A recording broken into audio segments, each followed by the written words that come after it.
Bila itu terus terjadi, bukan mustahil akan membuat fisik kering, rapuh, lemah, sakit, dan tak berdaya.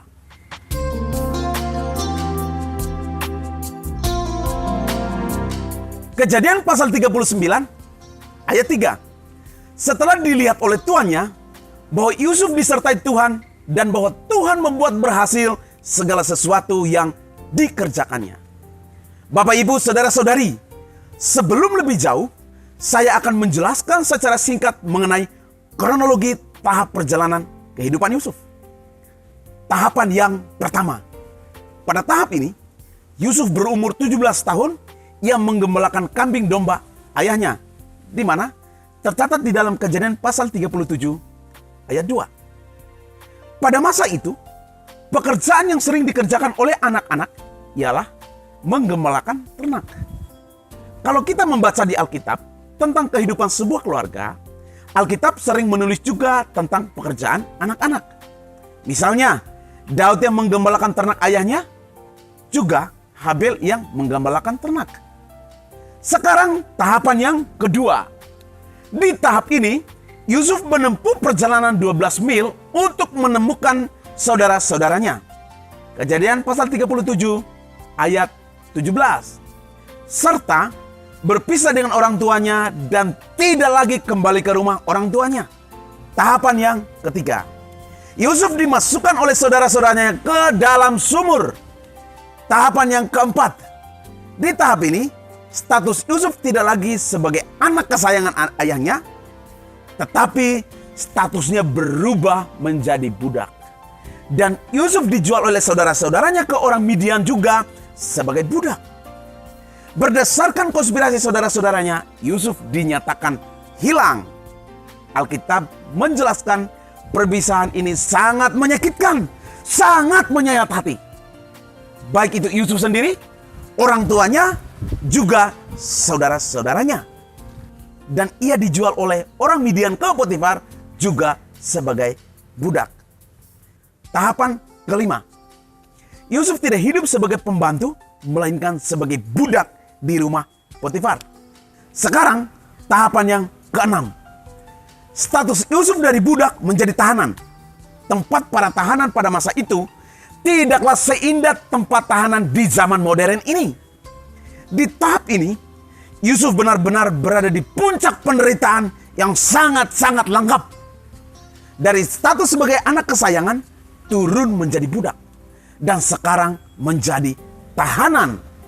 Bapak, Ibu, saudara-saudari yang terkasih, berdasarkan uraian firman Tuhan ini, ada 3 prinsip penting yang dipegang oleh Yusuf sementara menghadapi berbagai rintangan. Serta relevansinya bagi kehidupan kita di masa kini.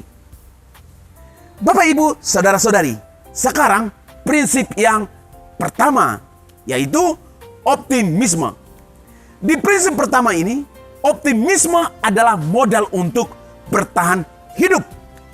Sementara Yusuf menghadapi ke-6 tahap rintangan itu, ia tetap memiliki prinsip optimis. Ia memiliki optimisme yang bersumber dari kebenaran firman Allah.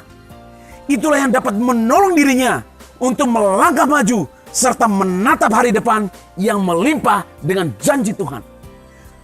Perkataan Tuhan yang tercatat di Alkitab adalah firman Tuhan yang memberi hidup, berkuasa memberi kekuatan, serta mengubahkan. Bila kita meletakkan optimisme kita kepada firman Tuhan, maka kita akan dikuatkan. 1 Korintus pasal 10 ayat 13. Pencobaan-pencobaan yang kamu alami ialah pencobaan-pencobaan biasa yang tidak melebihi kekuatan manusia. Sebab Allah setia dan karena itu Ia tidak akan membiarkan kamu dicobai melampaui kekuatanmu. Pada waktu kamu dicobai, Ia akan memberikan kepadamu jalan keluar sehingga kamu dapat menanggungnya. Bapak, Ibu, saudara-saudari, kurang lebih 3.500 tahun yang lampau, Yusuf yang merupakan cicit dari Abraham, cucu dari Ishak, anak dari Yakub, telah membuktikan firman Tuhan ini. Walaupun ia dicoba dengan berbagai rintangan, ia tetap memilih untuk optimis. Karena Tuhan yang dipercayanya selalu menyertai dirinya. Bapak, Ibu, saudara-saudari yang terkasih, pelajaran mengenai kehidupan Yusuf sangatlah relevan untuk kehidupan di masa kini. Bagi Anda sebagai seorang muda, apabila sedang menghadapi berbagai tantangan dan persoalan kehidupan, jangan putus asa. Gantungkan optimisme Anda kepada Tuhan. Jangan pesimis, sebab pesimis hanya akan menghasilkan kelemahan dalam jiwa Anda. Kuatkan optimisme Anda terhadap firman Tuhan. Bagi orang yang mengenalkan firman Tuhan, Tuhan bersedia menolong dirinya. Sekarang prinsip yang kedua, yaitu semangat. Yusuf bersemangat dalam mengerjakan tugasnya dengan setia. Tercatat di dalam Kejadian pasal 39 ayat 2. Sebab itu, jangan patah semangat. Semangat yang patah membuat seseorang tidak akan mampu berdiri tegak dan berjalan menghadapi tantangan kehidupan. Semangat yang patah juga akan membuat hati tidak terlindung dan mudah tersakiti. Semangat yang patah akan menjadikan kita lemah dan tak berdaya, bukan hanya secara mental.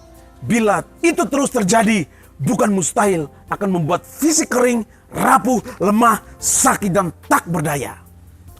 Amsal pasal 17 ayat 22.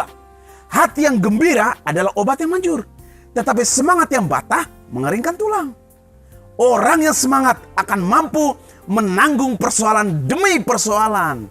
Hati yang semangat akan memberi kekuatan dan memampukan Anda menanggung penderitaan. Bapak, Ibu, saudara-saudari, semangat dapat menolong kita untuk tetap bertahan hidup. Sekarang prinsip yang ketiga, masih ada harapan. Yusuf tahu ada harapan bagi dirinya di masa depan. Harapan itulah yang mendorongnya untuk tetap maju menghadapi berbagai tantangan dalam kehidupan. Dan ia tetap menyelesaikannya dengan baik, alias finishing well. Pada akhirnya ia sampai kepada tahap ke-7 dan ke-8. Sekarang tahapan yang ke-7. Yusuf berumur 30 tahun menjadi penguasa. Lebih tepatnya menjadi Perdana Menteri di Mesir dan sekitarnya. Serta bertemu kembali dengan orang tuanya dan saudara-saudaranya. Tahap yang ke-8. Anak-anak Yusuf, yakni Manasye dan Efraim, diberkati oleh Yakub yang merupakan kakek dari keduanya. Dan endingnya, dari kedua anak Yusuf tersebut terbentuklah dua suku untuk melengkapi kedua belas suku Israel. Yusuf mendapat berkat yang besar dari Allah, yaitu menjadi penguasa kedua di Mesir, serta anaknya menjadi dua suku di suku Israel. Bapak, Ibu, saudara-saudari, Yusuf telah menyelesaikan tanggung jawabnya dengan benar, dan Tuhan telah mengerjakan tanggung jawabnya terhadap diri Yusuf. Sekarang saya mengajak Bapak, Ibu, saudara-saudari, mari kita mengerjakan tanggung jawab kita dengan sebaik-baiknya, maka Tuhan akan mengerjakan bagiannya untuk kita. Allah berjanji, sekali-kali Ia tidak akan membiarkan orang benar hidup di dalam penderitaan. Mazmur pasal 55 ayat 23. Serahkanlah kekhawatiranmu kepada Tuhan, maka Ia akan memelihara engkau. Tidak untuk selama-lamanya dibiarkannya orang benar itu goyah. Tuhan Yesus memberkati.